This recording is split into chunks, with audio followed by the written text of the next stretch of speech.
Hi everyone, my name is Miriam M. Life after 60. I would like to share some experience after 60 years. There was a day when I went to the shops to buy some material because I'm doing the sewing. So when I get to the Vereeniging,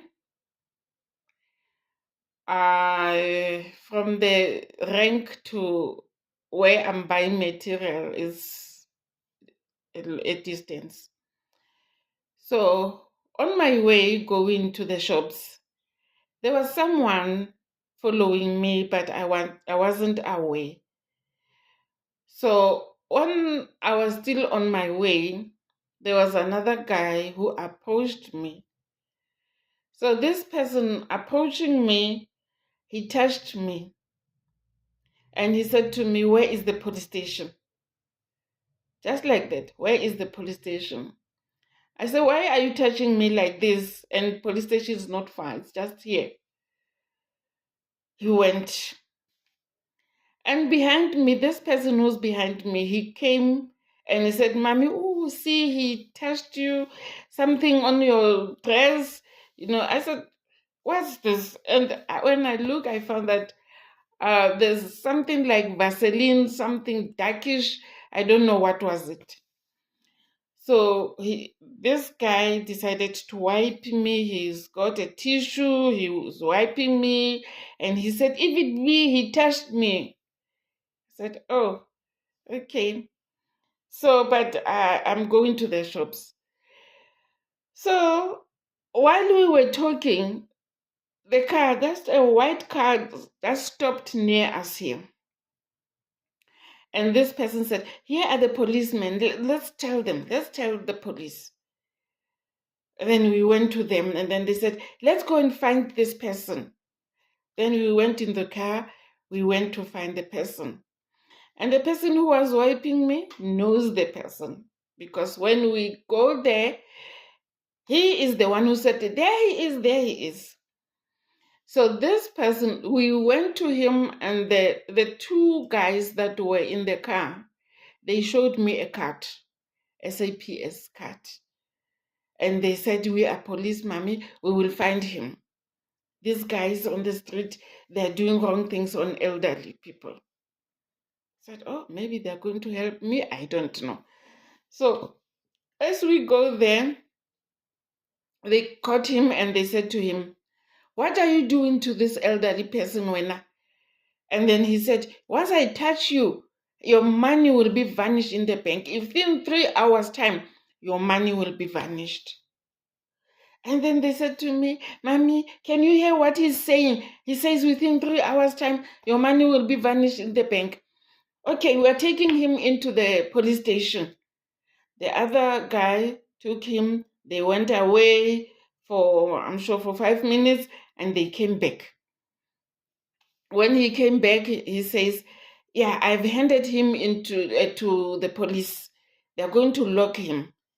Let's go and get money from the bank, and then we will take the money for check. Once we draw your money, the money has got numbers, then we will check which numbers you have drawn. And then we will now go and open the case so that he can go to jail." And this other one who was behind me, who was following me, he said, "Even me, he touched me, he touched me." Okay. It was like now we are two victims, and I was the only victim. I wasn't aware. So when we go now, I thought we are going around the corner. There's a bank around the corner. Then I saw now the car is just moving and it's in a very high speed. So we were going, and then when I look, I found that no, now we are on a freeway. I don't know where the freeway goes, but because of the boards, I could see that it's Heidelberg Road. So we went away.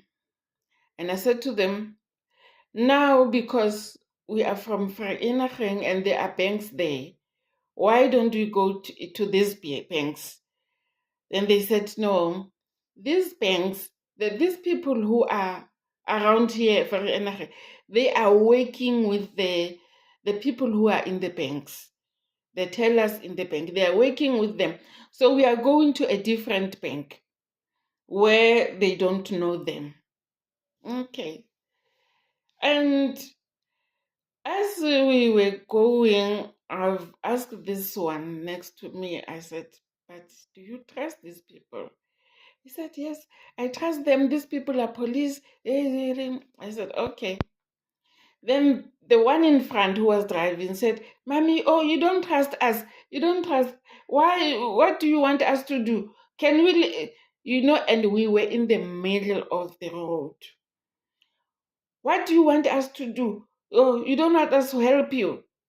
And this guy said, no, I want you to help me. And, I just thought, if I say no, they will leave me just in the middle of the road. How am I going to go back to Vereeniging? Because the road we are using, there's no taxis. So we went. I said, okay, help me. We went and up until we reached Mall of the South.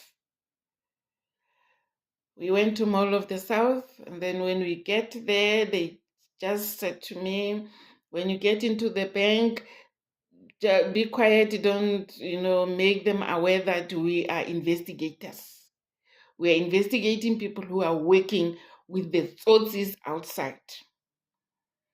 Even here, at the Mall of the South, those who are working in the banks, they do have people who are working with them outside. So we are just going to, to check the situation, and you just keep quiet. When they ask you who is this, you just say, this is my brother. Oh, okay. All right, we went.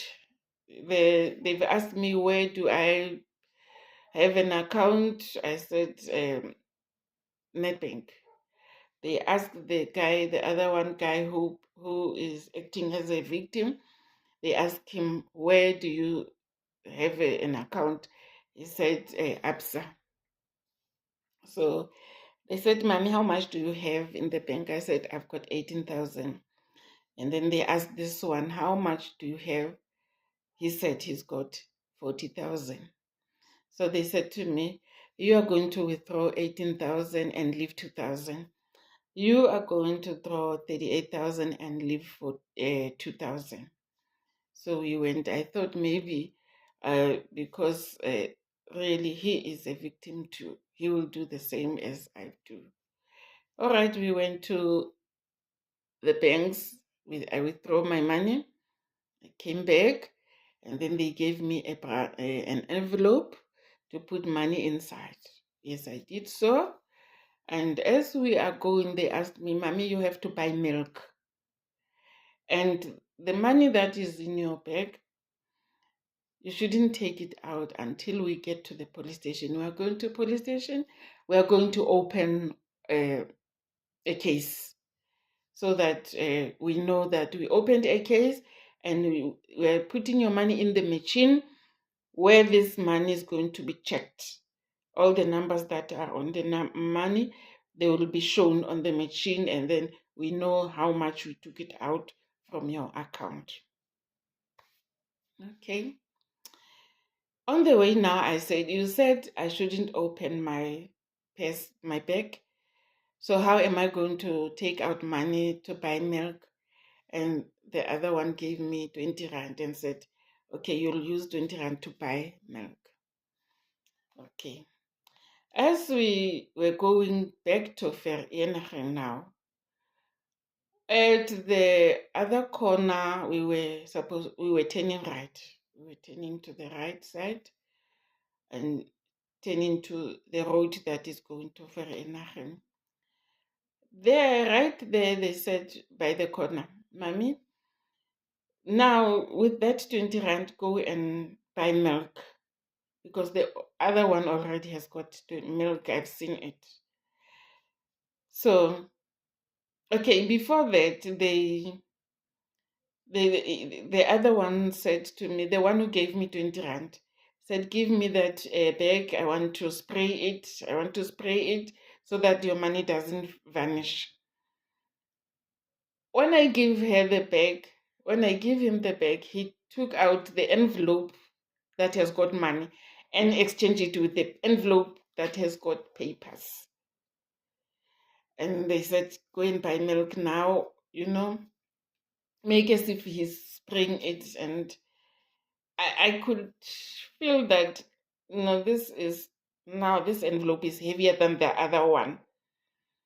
But I don't know. My mind was not there. When I get off the car to go and buy milk, okay, they said 1, 2, 3, the third shop, that's where you can get milk. When I get out of the car straight to the shop, I couldn't find the shop, the grocery shop. I couldn't find anything. I even went across the street to check if I can get milk somewhere. There was no shop that is selling milk. There was the shops for the cars, shops for furniture, shops for other things, but not milk. So as I come back, I found that the car is not there. They are gone. Okay. While I was standing there, I looked the other side. I found that there's a garage there. I went straight to the garage. I wanted to go to the toilet just to go and check what I have in the envelope. When I get to garage, I've asked these guys that are working there. I said, my children, I want to go to the toilet. I know that I have to pay for the toilet. I will come back and tell you. I've got this story to tell you. I will come back and tell you what happened to me. I went into the toilet. When I get into the toilet, I checked the envelope first. I found that the envelope has got papers in it. Lotto papers. And I just said I thought as much. But I wasn't aware. I didn't know what was happening. Because when they were talking, they were convincing this and that, this and that. Okay, I came out. I went to these people who are working in the garage. I started telling them the story. I said to them, I don't stay here. I stay in Golden Gardens, Sebokeng. If only you can show me where to get the taxis that can take me home. I don't even want to ask people to give me money for transport or for what. I looked in my purse. I found that I still have money that can take me home. So I told them the story. Those guys said, Mommy, they are all criminals. Even the one who said he was touched, he goes with them. He is together with them. So the victim was only you. Okay, stand here, Mommy. Don't even pay for the toilet. Just stand here. We will ask people who are coming to fill the petrol. The taxi drivers are coming to fill the petrol. We will ask them, how can you get home? Okay. Then the other taxi driver came. They asked him how to get home. Then he said, no, I can take her to Natalspruit taxi rank. Okay. The taxi driver took me to a taxi rank in Natalspruit, where I got the taxis that goes to Everton. And from Everton, I got the taxis that goes to Golden Gardens. When I get home, I didn't know what to do. I couldn't feel myself. I was very, very down. I felt like I'm naked. I didn't know what was happening in my life. I just went straight into bed. My son, when he comes in, he found that I'm in the bed. He just left me to rest. He spoke with me the following day. But already he knew because I already phoned his brother. So his brother phoned him to tell him what is happening to me. So that was it. This is part 1 of my story. And after that, I couldn't, have money in the bank. When I get money, it just goes like that. When I get money, it just goes like that. I'm left with nothing in the bank account. So this is the first part of my story, life after 60. Thank you.